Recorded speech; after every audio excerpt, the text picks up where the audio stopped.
Right, good morning. We are going to do some training about spelling shed. So we're going to look at the system as a whole. We're going to look at how the game works from people's point of view, how our scheme works, what you do with assignments, hive games and what those are all about, and some of the bits and pieces to do with list management, and then kind of how that might work through the week as a kind of weekly cycle. So the system is broken into three main parts.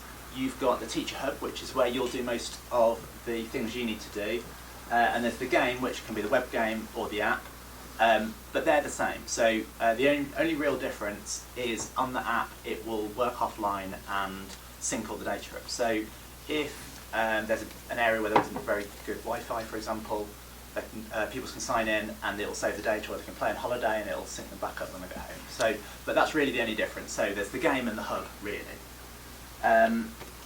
That's what the game looks like when you sign in. We recommend really that you don't leave it quite like that, and I'll come back to that, but that's what the game will look like to a pupil when they first sign in. They've got an avatar, and that tells them that they're signed in. So it's a good tip to tell the pupils that if they're playing the game and they don't see themselves, then they're not signed in and their game won't be saved. So you won't see that they've played. So it's a good thing to check for. You've got the scores at the bottom, and these big buttons give them access to spelling lists. Okay. What they would do, they would mostly choose a list of words that probably you've told them that you want them to work on. So they'll choose whatever it is, and they'll get some options. The main option is the first one, which is practice, and that's the main game that they'll do while they're playing on Spelling Shed. There are 4 levels of difficulty, and what that gives them is a choice of how much sort of scaffolding they need. So on the easiest level, they get lots and lots of support. On extreme, they have nothing. So it lets them select how much support they feel that they need, so they can practice until they can work independently. That's sort of the idea. I think that's what a lot of less confident children like, is the fact that they can sort of practice on their own terms, and when they're ready, they can go for it and get the big points. On the easy level, they'll see the word, then they just have the letters that they need. I hope we get correct. On medium, they don't see the word. On hard, they get some extra letters, and on extreme, they just have a kind of a full keyboard. So there's no support there. So if they can get the words right on that setting, clearly they know the spellings, but they've got the chance to work up to that. All right. Another game option that they have is Beekeeper. This is sort of an extra game, just sort of a bit of fun, consolidation maybe. Basically what they have to do is figure out what the word is. So if they've already learned their list of words, they can deduce, press the letters. It's a bit like Hangman basically, similar sort of idea. And then the other game which is in there is at the bottom right, it's called Buzzwords, and that doesn't really rely on a list, that's just a word game. So choose the letters, see what words you can make. So it's a bit of a separate, just a bit of fun really, so it's just an extra game, but that's in there. So a bit of a summary. I'll make sure that these slides are available so you can check through. That's sort of the crib sheet, the different types of game. There's a big note though, which a lot of people ask about, can we limit children to only play on extreme? And actually we found that's a really bad idea, because what happens is the really competitive few, who are going to get all the spellings right anyway probably, will be fine. But there's this big portion of the class who just kind of go, oh, I can't do it, and they give up, and then they don't end up actually making any progress. So let children play on their own terms, and they will get there. They can all succeed if you let them sort of find their own way. When children play games, they earn points. Those points depend on a few things. So they depend on getting the spelling right. They get a speed bonus. There's a difficulty multiplier. So if they play on a higher level, they get more points. So there's a kind of an incentive to take that scaffolding away. And also they get a streak bonus, so they have to get words correct in a row. So the system tries to encourage them to be accurate, to be fast, and to work independently, which is what you want, I suppose. So, but it's a sort of a low-key pressure, but that's what sort of encourages them. The more points they get, the higher they will be in the league. They have a shed score, and the shed score is all of their points that they've earned in the past 7 days. And a really important thing with that is that because it's just a rolling total, that total can go down, because if they get less they get fewer points because there are new words and they're harder, they haven't played as much, actually the shed score will go down as well. And if children don't realise that, they can get a bit frustrated and think, well, someone's stolen my points. So it's really important, and parents, where have my child's points gone? So it's really important to make sure that they know that that's normal, and actually their total score hasn't gone down, but their shed score might. And the reason for that is that obviously, if you're working on different words each week, how good you are at spelling varies each week. So the shed score just sort of follows that sort of competence. Groups, classes have a score as well, and that's just the total of the shed scores. Those scores show up in the groups league in the school, so we have class of the week, and there's also a world league, which I think we've been on briefly, weren't we? Yeah.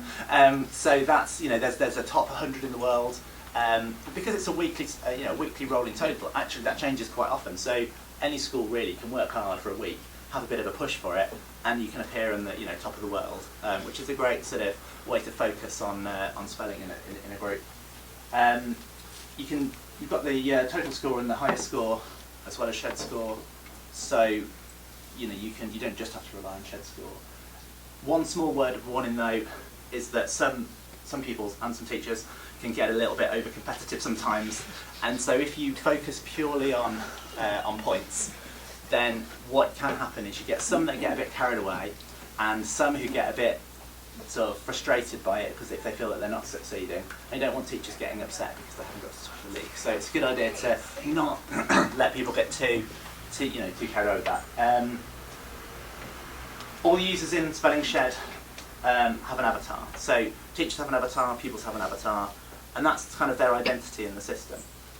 That's in Spelling Shed, that's in Math Shed, it's in the Teacher Hub, excuse me, and it's everywhere they go. So, and they can personalise those. There are some options that they get for free, excuse me, but they can also purchase upgrades using honeypots. And honeypots they can earn anywhere in the system. So any word they spell correctly on buzzwords, beekeeper and math shed, they can earn honeypots, and they can use those honeypots to buy sunglasses and masks and all sorts of bits and pieces. So honeypots are a good incentive, and also you can give honeypot rewards and also honeypot fines. So if you find that someone's cheating, like a year 6 is doing the year 1 words to get the points, you can say, oh, I'm going to take 100 honeypots from you. Or if you think, actually, you've worked so hard, this is amazing, this result, I'm going to give you an extra 100 honeypots. You can do that as a sort of way of using that tool to reward or to sanction.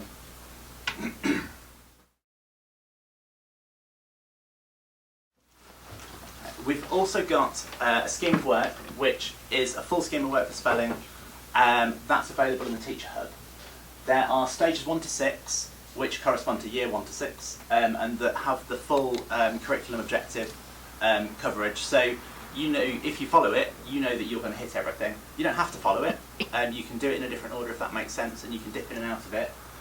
Each step on the scheme has a spelling list, so even if you say, well, I want to do the spelling pattern, I don't want to think of 10 words that have that pattern, you can just get that list. And also there are lesson plans, activities, PowerPoints, and sort of printable homework sheets, so you get resources as well to support that. So just other options that you can use. There's also a phonics stage, and that has word lists that go from phase 2 to phase 5. And stage 1 is a little bit sort of different, I suppose, because stage 1, year 1, is kind of the transition from phonics to not phonics. And so, for one thing, there are phonic and non-phonic word lists, but also there's a few too many objectives in a way. So really, you wouldn't follow necessarily the full weekly cycle with stage 1. What you would probably do is work with reception, look at phonics, and break it up in a way that makes sense for the children and for the groups, which is going to be a bit more sort of various. Year 2 upwards, I would say you're going to follow the kind of weekly cycle. Phonics lists themselves, just as I mentioned them, they have something slightly different in the gameplay. So instead of letter spelling, what phonics lists do is they have grapheme spelling. So you can see a phonics list because it has a little badge, and otherwise it still works the same. But so a good use is in hard mode. What the game will do is it will give extra letter tiles, but actually it's it's giving you alternative, possible, plausible graphics. Sorry. So in this picture, zoom in, there are 4 different possible tiles. Any of them that you tap will say s, but what you want the child to do is obviously identify the right one. So you're trying to take them from phonics through to regular spelling, and recognise actually which is the letter order as well as the grapheme phoneme correspondence. So it's sort of trying to tie those 2 things together. And I say that's where in stage 1, sort of reception year 1, that's where there's that kind of decision to make about how you implement that. But that hopefully is a useful tool. Another good way you can use that, which I found works really nicely, is if you sign in to the game with your teacher account, it won't track the data. So if you put it up on the whiteboard, say you finish phonics and we've got split diagraph EE, you get to the end of the session, put it up on the whiteboard, and then, well, there's 10 words, you could take it in turns, we could do it all together, and you can use it as a good sort of consolidation activity. So you can use it in a different way, but it just gives you something to talk about how you build words with the graphics. Right, assignments. So I said at the beginning that we recommend that you don't just leave the game sort of set up how it comes. And assignments are the way that you change that. So there are something like 200,000 lists of words in Spelling Shed, about 2 million words. The chances of children actually finding the ones you want are pretty slim if you just leave them to it. So what you can do is you can create an assignment, and all that will do is link together some children and some words. When the children sign in, they see those main buttons that say stage 1 and 2, stage 3 and 4. They get replaced by the list that you want. And if you've set like a number of games you need them to play, that'll be shown there so they can see their progress. There is an option to limit lists, is what the option's called, and what that will do is turn off all the other stuff. So if you just want them to focus on only your words, to say you do 10 games we want you to play, tick the limit list, it will turn off the buzzwords button and it will remove the beekeeper option and the more lists button. So all they can do is what you've asked them to do. And that'll be the case if there's a limit lists option active on any assignment. So again, another way that you can sort of lock it down and say, actually, no, you need to focus on this. So we're only going to show you this option. But when they've completed, if you put a number of games they have to play, when they've completed that, the assignment will stay the same, so they can do more if they need to. They can still find it if they think, well, 10 games wasn't enough, I need a bit more practice.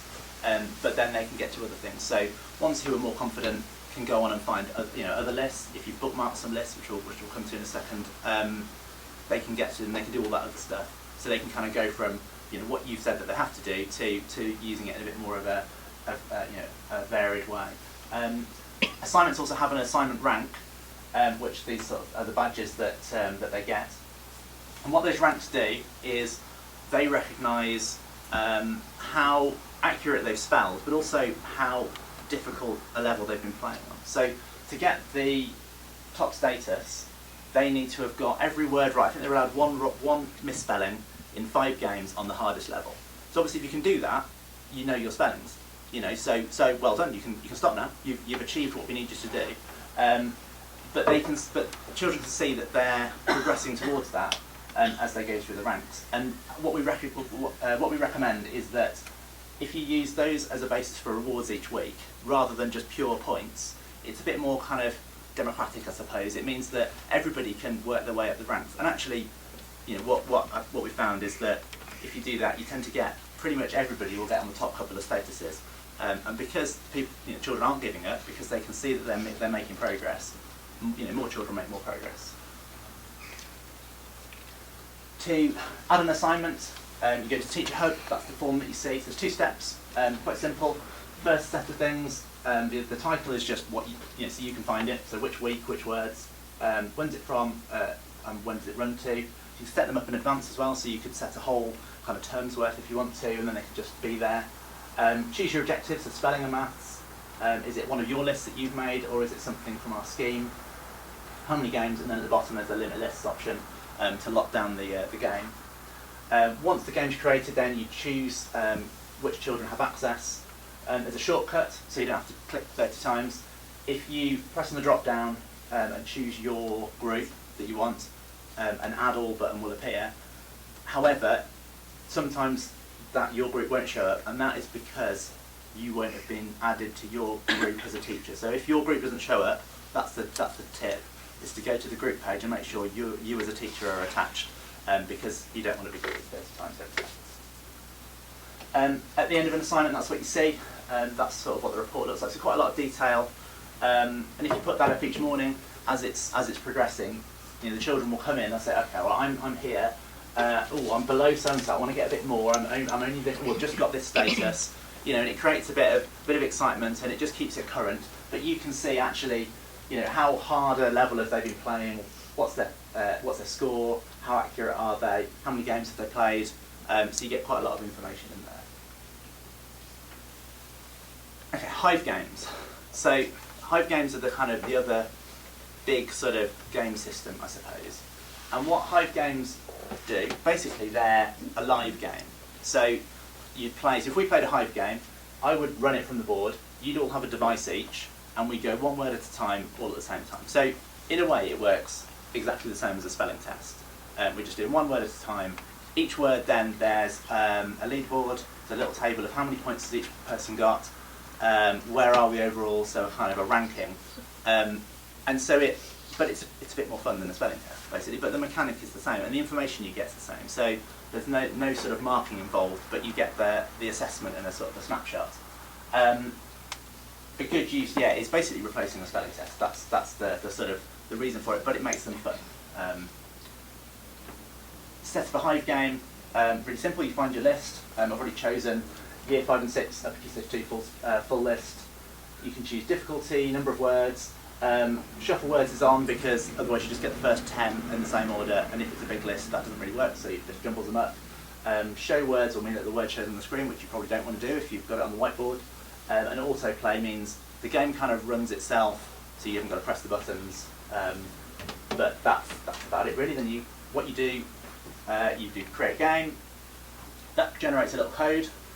Then the children can, once they're signed in, they can do start hive game, put in that code, and they'll appear on this screen. And when you're happy that everyone's there, everyone's signed in, everyone's got in there, you press start, and then the game will just sort of run itself. And sort of if you do autoplay particularly, it will just cycle through when it's ready, and they just play and get on with it. Last couple of things that you can do with lists, a few sort of extra little tools you can use. You can create spelling lists, and children can create spelling lists. So you might create a spelling list for just a regular spelling pattern, or you might create topic words. You might have a Vikings list, you might have a science vocabulary list, something like that. Or you could ask children to curate their own vocabulary. The game has a spell check, so they can't put words that aren't in the dictionary in anyway. So another way you can use it is a kind of a word hunt. So what words can you find that relate to our topic, and they can challenge each other on those words. So there's another sort of option of a way that you can use that. The system has a bookmarking tool as well. So any list that you bookmark will appear in the More Lists button. So if there's, say like the statutory words list that you want them to be able to access all year, you favourite it, and then it just sort of appears there. You can also create remedial lists, and what that does is you can look at pupil data. So say on there, that's the report from a pupil screen, and you can see these 3 words particularly, they've made a few mistakes. So you could pick those 3, click create list, and then it will create a list just for that child. So you can do an intervention, say, just to focus on those particular words. Or you might say, right, over the weekend, let's have a bit more of a practice on these words, and let's see how you do on Monday. So it lets you really zero in on individual children and getting all of the words right. Okay, so that's pretty much the sort of the system overview. Quite a lot of bits and pieces. I thought it would be useful to give you a kind of a weekly cycle. So this is stuff that we've put together from how lots of schools have told us that they've used the system. You can pick and choose, you don't have to do sort of all bits, but this is the sort of the thorough version, if you like. So what you will have is you start with a cold hive. So you do a hive game with the new words. So, right, these are our words, let's see what we know. So we're just saying, where are we starting from? It gives you that bit of fun from the hive game, but also it gives you an assessment, and it kind of sets the benchmark. You also have an assignment that starts on the Friday, so the children can play over the weekend, they can play all week. So as soon as they go on from the point that you did the hive game, they get their new list, so they can start playing straight away, play over the weekend. So then on Monday, you will teach an actual spelling lesson. So if it's a particular suffix or vowel combination, whatever it is, you will teach. This is how we approach these spellings. This is what the words mean. Talk about the vocabulary aspect of it. But you teach an actual lesson, maybe sort of 20 minutes, 30 minutes, just to help them have other strategies other than just practice, because they need to have the awareness of parts of words and how that all works as well. Through the week, you will show the assignment table, so you're making it current. You're making that you're communicating that you care about what they do, and they're sort of communicating that to each other, using a little bit of competition, letting them sort of be aware that you're looking, making sure that they value it as well. Then on Friday you do a hot hive. They all get 10 out of 10. We're all happy, and you give out rewards. So however you decide to, whether you give dojos for certain assignment ranks or certain scores or top of the league or whatever you decide to do, doing those, giving those rewards again just makes them, makes the children feel like it's relevant, and they feel like they've achieved in the game, but actually that's been recognised, and that matters to them. So that's it. So if you get stuck, there's lots of sources of help on the website. There's a big knowledge base, and we're easy to get hold of. That's it. Thank you.